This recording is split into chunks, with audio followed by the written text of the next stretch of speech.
All right, talk to y'all about the craziest spring I ever had in my life, and I'm guessing most people had a crazy spring this year. It was 2020. I'm in the middle of New York City, right in the middle of all of it.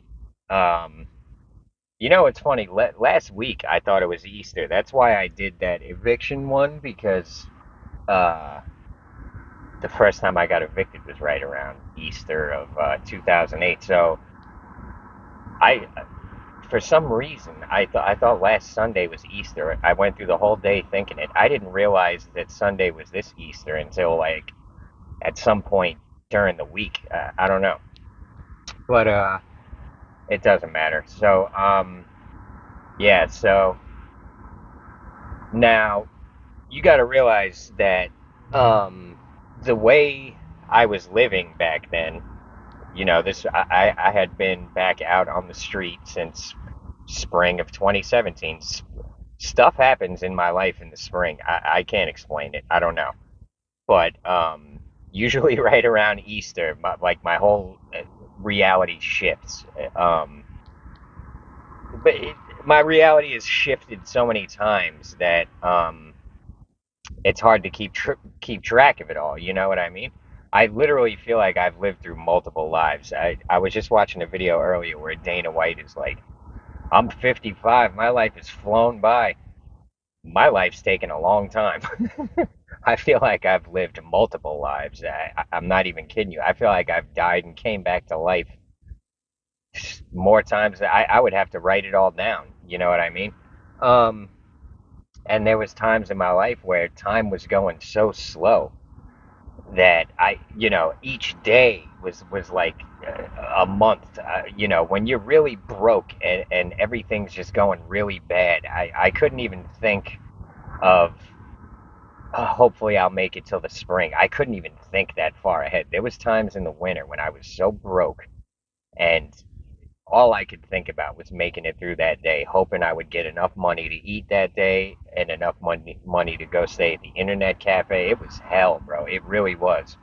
Um, but I'm glad I experienced it because now it doesn't take a whole lot to make me happy. If I got food to eat and if I got shelter, and here's the thing with me.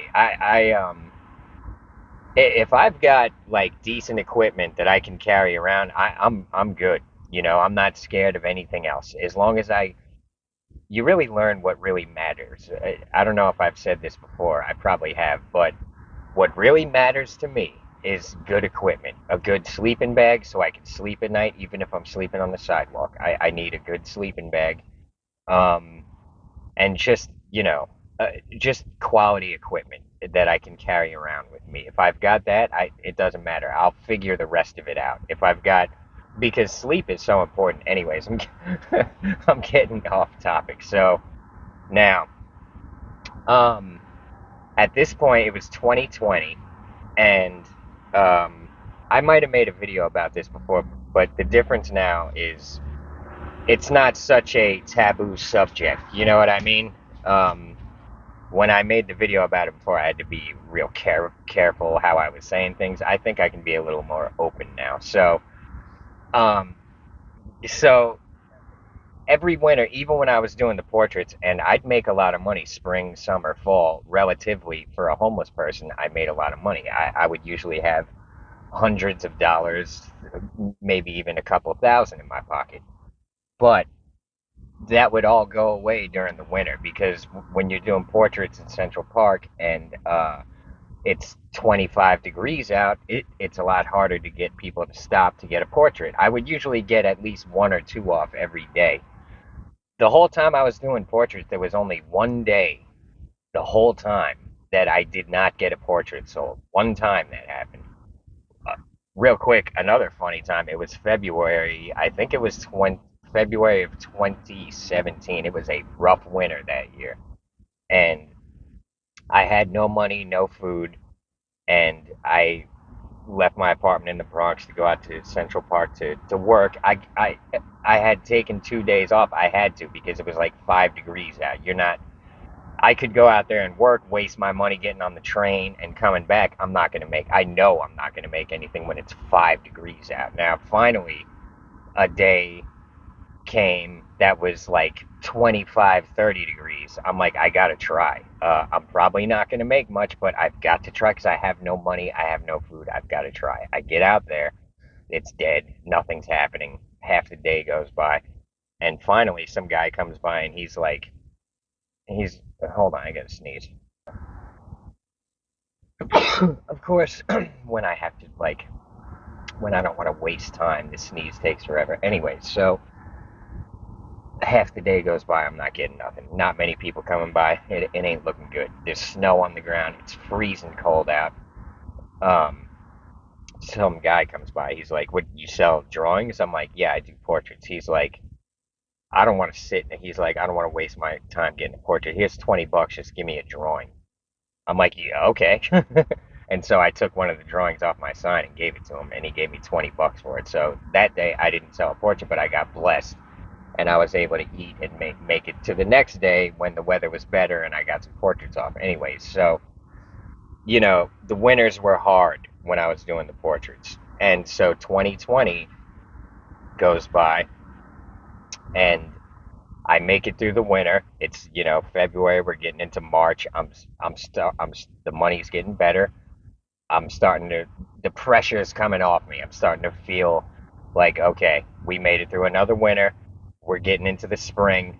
Things are looking up. Uh, and I remember it around February. I'm hearing about this virus, and to be honest, I was thinking, man, if I had the money and the resources, I would leave Manhattan because as soon as anyone gets it here, everyone's going to get it because Manhattan is so densely packed. You can't get around Manhattan without interacting with multiple people all the time. Any store you go into, there's going to be thousands of people touching that handle every day. The trains are all this. You got to realize New York changed after 2020. Before 2020, the trains were everything was very busy. So I'm hearing about it in February, and I'm thinking, man, as soon as it hits Manhattan, it's going to be an issue. I saw that coming, and I was thinking, I ain't got the means to leave right now, so I'm stuck. Everything I own is tied to a bicycle. I can't ride my bike to Florida, although I did consider it. And so in February, I'm just, I'm hearing things, and it ain't sounding too good, but I'm just hoping for the best. Anyways, March comes around, and the rumors are spreading, and panic is taking hold, and I forget when it was that someone in New York got it, but the next thing you know, it's running through New York City. There was a website called like World of Meters or something that everybody was watching, and they're like keeping real time numbers, and it was very it was it was a panic inducing thing. And I'm sitting here thinking to myself, like, this ain't good. And then what happened, it was just a couple of strokes of bad luck. So, although fortunately for me, right, it was around probably early March, some really hot girl comes through and gets a portrait. Actually, she was like, she sees my sign, really hot. This girl was one of the hottest girls I ever seen. She's like, "Do you take Canadian money?" I'm like, "No." She's like, "Why not?" I'm like, "Because I don't feel like exchanging it." I'm like, "Just you don't got no American money, you know what I mean?" I'm like, she's like, "Nah." I'm like, "I don't want to. I'm like, I'm not trying to be rude, but the Canadian money is useless to me." And she's like, "I'll give you 40 Canadian dollars for a portrait." She's like, "That's like more than 40 American dollars." I'm like, "Look, I don't want to rip you off. It's just, but anyway, I ended up doing it 40 Canadian dollars. That was a blessing as it turned out because the Canadian money is useless. I'm not going to ride down to Midtown on my bike to exchange it. I don't. So that happened. So I had this Canadian money in my wallet. This comes into play later on. So that Canadian money looks fake. It's like plastic. Anyways, so um, March, right around March 20th, I right around that day, I gotta say, I couldn't tell you exactly because shit went so crazy so fast in New York. It would have made your head spin. I couldn't believe it. So all of a sudden, panic hits, and I can tell you the exact moment where the panic hit was when Tom Hanks comes out in the open and says he's got the virus, and then what happened was they closed down all the sporting events, and that was when people went from scared to panicked. The next day in Manhattan, I've got my money's getting back up there, and I'm still getting portraits off, but everyone's in a panic. Everyone's talking about it. Everyone's watching these numbers. Next thing you know, they close down. You know, they start closing down all the travel and the flights. Everyone's got to leave New York who doesn't live there. That day, all the grocery stores got emptied out. I had to work all day that day. I think it was around March 20th. And by the time I was done working, I went to the grocery store. I was like, I'm going to buy some salami and some bread in case everything's closed. At least I'll still be eating. The whole store is like empty. I did buy some salami and some bread, but fortunately for me, McDonald's stayed open. I ate so much. I had to eat so much McDonald's during this whole time. But I got to say, thank God for McDonald's because they were doing a lot of pretty cheap deals, like two breakfast sandwiches for like $3 or whatever. So thank God for McDonald's. I gotta say, I'm not a fan of McDonald's. I had even at this point I had stopped going to the one in Manhattan because I had gotten into multiple fights with people over the bathroom. I had gotten into multiple fights with the people who worked there. I had gotten into fights with people, you know, sitting too close and all this. New York's a high pressure area. You get into it a lot with people. And so I came to the conclusion I'm going to stop going to McDonald's because I'd rather pay $5 for a coffee and not deal with these type of people that I'm going to be getting into fights with every other day. And I'll go to the expensive place where these type of motherfuckers ain't gonna be there, you know. So I started at McDonald's. I can get a large coffee for like a buck and change. I would rather spend $5 to get a medium coffee at the expensive place, so I don't got to deal with the type of people who are in McDonald's every day. Seriously, you'd be amazed how many times I got into it with people at McDonald's in Manhattan over every stupid. You're dealing with just the dumbest, most annoying, the type of people who will get into a fight for looking at him. I'll never forget one time in the morning at McDonald's, some like little thug ass kid. I guess he felt like I was looking at him hard or something. And to be honest, I wasn't looking at anything. I was like off in my own world, thinking about something. And I see him. He gets my attention by saying something like, "Oh, keep looking at me. I'm gonna beat your ass" or something. And at that point, I started looking at him real hard. I'm like, you got my attention now, bro. So I was like, if that's what you want to do at 8 in the morning, bro, let me know. Like, I'm just minding my own business.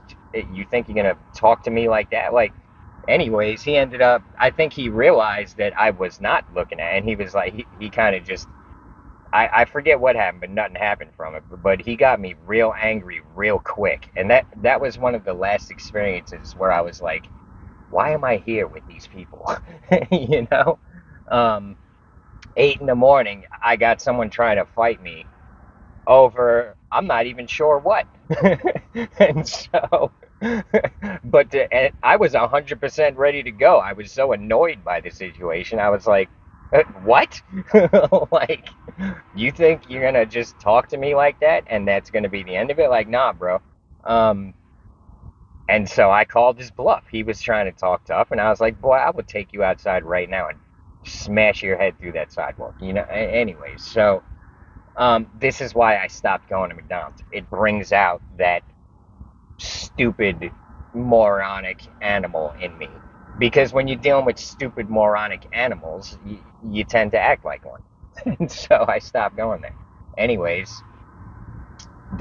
my expensive coffee shop closed down with the whole 2020 thing. So I'm like, all right, it's back to McDonald's. It is what it is. Fortunately, at this point, nobody was acting all stupid. Everybody was too, shit was just too crazy at this point. I'm real scared at this point because they just shut down the entire tourist industry in New York City. Nobody was coming through the park except for me and the locals, and ain't none of them buying no portraits off me. So I'm like, I just couldn't believe it. I'm like, I just made it through the winter, and now this is worse than the winter. I was doing better in the winter. There was nothing. I was making nothing. I had hardly any money. Thank God for Instagram. At the time, I had an Instagram for my bad portraits. So I get up on Instagram. I'm like, yo, if anybody wants a portrait, let me know. I'll mail it to you. Because previous to this, I had people hit me up on Instagram wanting a portrait. I ignored them all because I was getting them off in the park. I'm like, I'm not gonna waste my time mailing all this shit. I can just go to the park and make my money. So I ignored these people for years, and then the 2020 thing happens. I get on there and I start responding to them all, and I even put a post. I'm like, look, if any of y'all want a portrait, let me know. And people started hitting me up for portraits, and I gotta say, I got the best customers in the world. They were overpaying me, tipping me huge. This one lady gave me like $100 for like three portraits of her dogs, and so that was getting me by a little. And then the other thing that really helped, those 40 Canadian dollars from that hot ass girl, one of the hottest girls I ever seen. Her little Canadian plastic money, thank God, because when I was real broke during this time, I went and cashed that in, and I ended up getting like over $40 for it, which at the time was like a million, you know? And so I'm getting just enough off Instagram to keep me going to be able to eat every day um, it, and afford cigarettes, but barely. There was a couple of days, and then my evil twin Ethan, such a he's a friend of mine, but me and him can we get on each other's nerves quite a bit sometimes. So, anyways, I had no card to pay for things at this time. A lot of places weren't taking cash. I'm like, Ethan, I need to get. I was rolling cigarettes. I still roll my cigarettes. I was like, I need to get tobacco, bro. Let me use your card. I'll give you the cash. And he's like, Ethan's such a pain in the ass. He's like, he goes, well, I think you should quit smoking cigarettes. I'm like, don't give me this shit, bro. Do me a favor. I don't want to hear it. He's like, I don't want to support your habit of smoking. I'm like, I wanted to choke him. So, anyways, I finally talk him into doing it, and he does it. But he would never do it again after that. Man, so annoying, bro. Um, and Ethan was kind of like, we don't really hang out every day, but there's been times where shit gets so rough, we all kind of click together, me, Ethan, and Ben. Anyways, during this time, I don't know what the hell Ben was doing. I couldn't tell you, but Ethan was hanging out with me every day, and so I don't know. It's just like a natural instinct. When things get real rough, you tend to click up with other people. Normally, me and Ethan are very solo. We're the type of people where we don't want a bunch of dudes hanging out with us and around us, you know? But I don't know. We just, when shit gets crazy, we tend to gravitate together. It's better to have two than, you don't know what's going on. But these are things we don't, I wasn't even thinking in terms of this. I just know that throughout the times of being on the street in New York, when things would get crazy, me, Ethan, and Ben would tend to click up together. Like one of the real rough winters, we clicked up together and kind of took over an ATM where we could sleep at night. And the three of us were able to hold it down. One of us alone probably couldn't have. And so now with this situation, with the whole virus hitting Manhattan, everything's closed down. We need to charge our phones. We can't. There's nowhere to do it no more. Those Wi-Fi things around New York City were kind of new. There weren't a whole lot of them around. But the other thing is, I ended up having to use those as time went on. So, anyways, we were charging our phones. There's this little coffee shop in the middle of Central Park called Le Pen Quitien, or it's some French name. The food there's, it's pretty good, but way overpriced. Coffee, average, way overpriced. Anyways, it was closed, but they had an outlet outside, so me and Ethan would commandeer that outlet every day to charge our phones and stuff. Um, and another thing, it was just a cold, wet spring with no money. It was the hardest spring of my life. I made it through this hard winter. December is not that hard. The hardest parts when you're street performing, street art, whatever you're doing on the street in New York, the hardest time of the year, January, February, early March. It's torture. It's hard. So I made it through that rough part, but now March is no good. Usually the end of March is when the money starts coming back. But so I had this extended winter now. I didn't know how long it was going to go. It was so rough that the Instagram, I was getting some portraits off Instagram, but not much. I was barely getting by. The other thing, every morning, riding my bike up to McDonald's, um, the whole city's dead, dude, and everyone's leaving. There's moving trucks on every block in Manhattan, and I was so jealous of them. I was like, man, I want to get out of here. But I gotta say, I was seeing on Facebook all this stuff like, oh, the hospitals in New York are overpacked and they're stacking bodies in the street. I didn't see none of that. They set up this hospital in Central Park. There was nobody in it. I did ride by that. Nothing there. So I gotta say, what they were saying all over the internet was not true. New York was dead. There was nobody out except the homeless people and a few of the more brave locals who were coming out. But most people were staying in. You never seen nothing like it. I should have taken more pictures, but I got to be honest, at the time I was not in the mood. Like when I rode my bike through Times Square, I couldn't believe it. There was nobody. Like you ever seen that movie Vanilla Sky when Tom Cruise is in the middle of Times Square and there's nobody? That's unrealistic. I don't care what time it is in Times Square. It can be 3 in the morning. There's going to be a bunch of people around. This is how you can look up Times Square live on YouTube. There's live cameras. It's always filled with people. Now all of a sudden, with this thing going on, I couldn't believe there was nobody. I should have taken pictures, but I didn't. Um, but the whole city was like that, and you know, a lot of the people born in New York are not in New York anymore. The people who occupy New York nowadays, I would say 95% of them are not from New York. They don't have that New York attitude so, you know, native New Yorkers were still out on the street for the most part. They're not the type who they're just gonna, oh, okay, I gotta stay in my apartment for the next 3 months. They'd still be out on the streets walking through the park and stuff, but you would not see any of these New Yorkers around. None of them, except every once in a while they'd come out and they'd be the annoying ones coming up to me like this one lady. I'm sitting in the park. I don't even have my sign up. It's too dead. I'm hanging out with the locals in Central Park. We're all just bullshitting. This lady comes in and she's like, uh, if you guys are gonna be out in public, you should be wearing your masks. And we're all just kind of blowing her off. We don't want to hear. And she's like, if you're gonna enjoy our parks, I said, what do you mean I said, where are you from? I said, I know you're not from New York. Where are you from? And pretty much ran her off. She didn't want to answer it. I'm like, I said something rude, and she just left. Um, but you know, it, it's a perfect example of the type of people who occupy New York nowadays. They're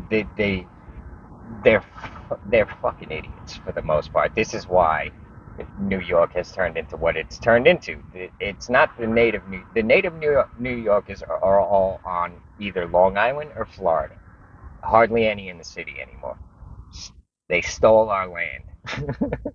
So, um, but yeah, I was real jealous. All the moving trucks. I wanted to leave the city.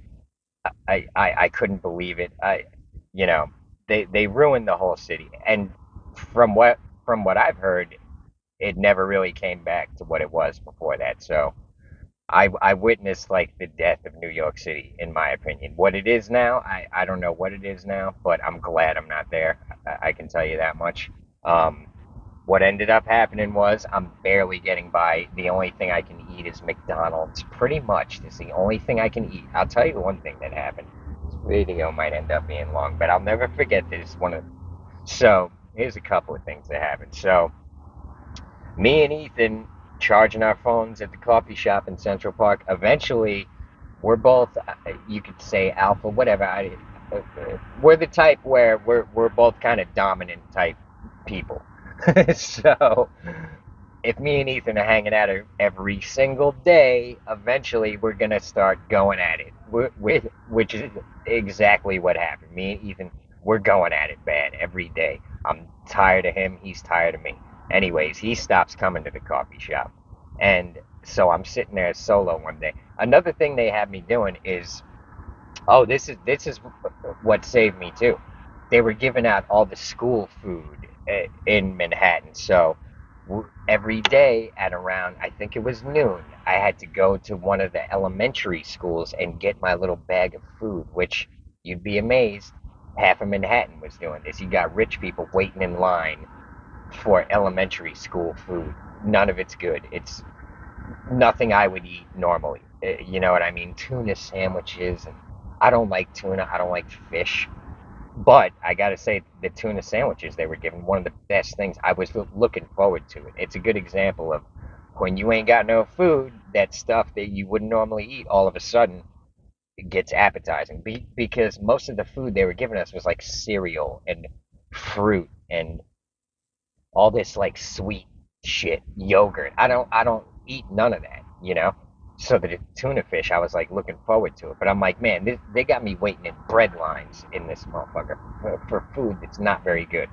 And so another homeless dude that came up to the coffee shop, he started showing me all these soup kitchens to eat at because even though I had been on the street for years, I didn't know about the soup kitchens.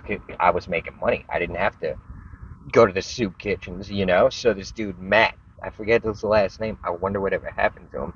He was from, I think he was from Indiana or something. Anyways, he shows me where all the soup kitchens are. So months are going by, and I'm eating. On a good day, I could afford McDonald's. Mostly, I'm eating all this free food. None of it's good. The tuna sandwich is like the best thing. And oh, another like these homeless outreach people were coming by and giving me and my neighbor food probably once a week, and their food was pretty good. It was like, you know, a sandwich with I forget, but it was. I used to look forward to it. This is how bad the food situation was for me and the other people on the street at this time. You know, the homeless people were pissed. The homeless people were real pissed. There was you would see things like a, a whole lot more shit on the streets. The homeless people were upset. They were lashing out. You know what I mean? So I'm eating all this food that I don't like. I like quality food. This is one of the reasons I insist on making money. I like to eat good. I'm a little skinny motherfucker. I don't eat a lot, but what I do eat good quality food. And so, um, hold up, somebody coming up. God damn it. So, I don't like people seeing me just sit in my car ranting and raving at my dashboard, you know? So, um, I'm eating all this shit food. One day I'm sitting there charging my phone, and this dude comes by. He's like, "Yo, you hungry?" I'm like, "Yeah, I'm hungry." He's like, "Here," and he gives me Wendy's. It's a bag, a Wendy's bag, and he gives me a drink. I'm like, "Yeah, bro, I appreciate it. You know, thanks, whatever." Anyways, it was a junior bacon cheeseburger and fries.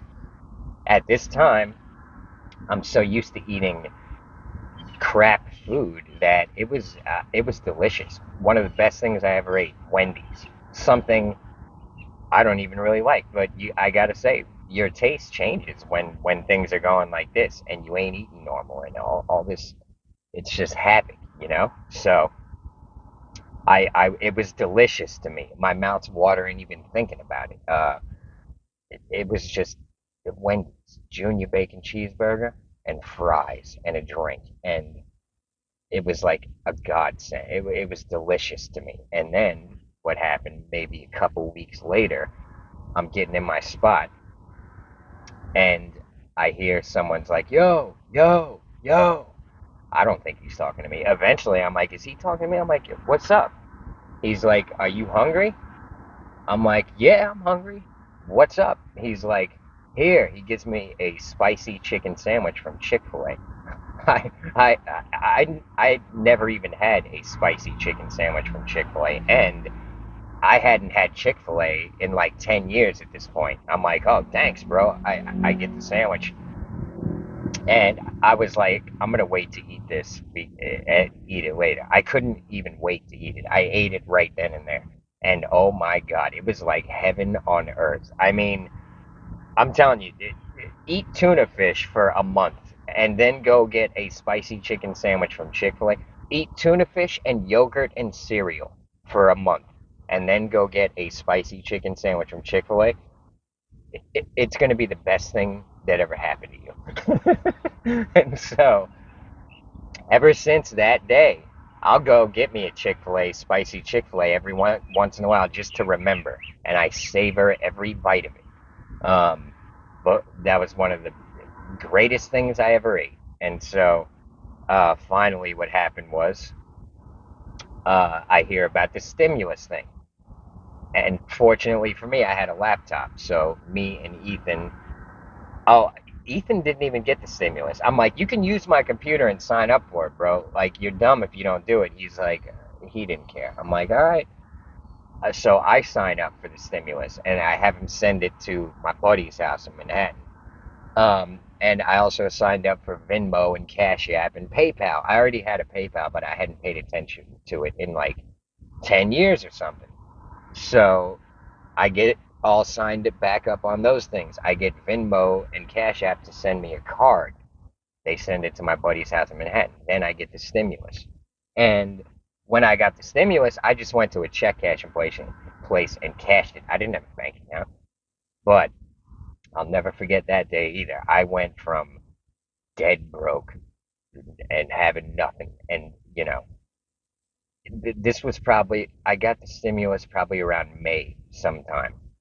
So you got to realize, March and April, I had been eating tuna fish, cereal, and apples and oranges.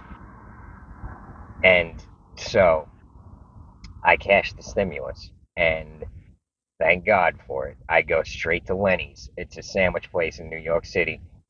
Used to be a lot better. As time went on, their quality went down. Anyway, but it didn't matter. I was so excited to be able to buy good food again. I'll never forget. I went to Lenny's. I'm not a talkative person. All of a sudden, I'm talking to the guy behind the counter, like, "Bro, I'm so happy to be here." Like, it's good to see you because this dude had been making me sandwiches for years, but I never really talked to him much. But I was in a mood this day. I just went from like $3 net worth to about 1,200. I'm like, I was excited, bro. I probably tipped them big and all that.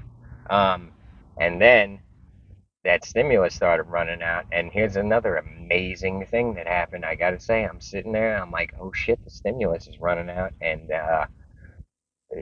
this they're not bringing the tourists back. Everyone's still staying inside. There ain't no money out here. I'm like, "Shit, I got to go back to eating apples and tuna fish." I'm like, "God damn it." Although I'm grateful to have anything to eat at the time, to be honest. But I'm like, "Shit, I'm tired of waiting in these soup kitchen lines in the rain." It was a very hard time in my life, a time I'll never forget. In a lifetime of hard times, this one stands out. And so I'm like, I'm getting a little panicked, man. The stimulus is running out. And I gotta say, man, you don't know the timing of things. It's crazy. So, anyways, I get back down to zero. I think it's hard for me to remember the exact time. Because I gotta say, I wasn't paying attention to the date and shit. Either early May or early June. I'm sitting in my spot at night. You know, I wake up the next day and there's all these notifications on my phone. Now, I applied for unemployment. Just I didn't think I was going to get it. So Everyone on the street's telling me like, look, you actually make money on the street every day. You're a street artist. You can apply for unemployment. They're gonna give it to you. I'm like, they're not gonna give it to me, bro, because I don't have anything on paper. I just do portraits. They're like, just try it. I'm telling you, you're gonna get it. I'm like, I'll try it. I ain't got nothing else to do. Let me try. So I sign up for unemployment online. Um, Weeks go by. I call them up. We're busy. You get a recording saying it's busy. Whatever. We'll call you back or something. They're just blowing me off. Weeks go by. I'm like, they ain't gonna give it to me. I stopped even trying. Weeks, months had gone by, so I stopped even thinking about it. I wake up one day. I maybe it was early May.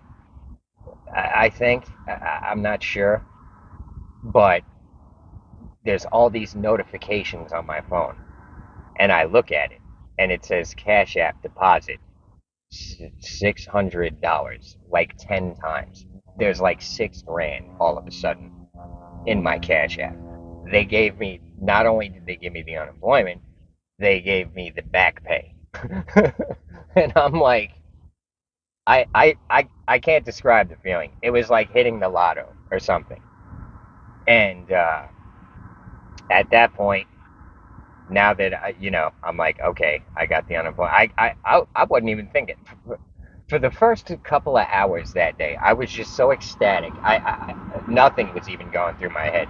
Once I got back to normal, I started thinking to myself, man, this video's getting long. I got to thinking to myself, all right, it's time to escape New York. I need to buy a truck.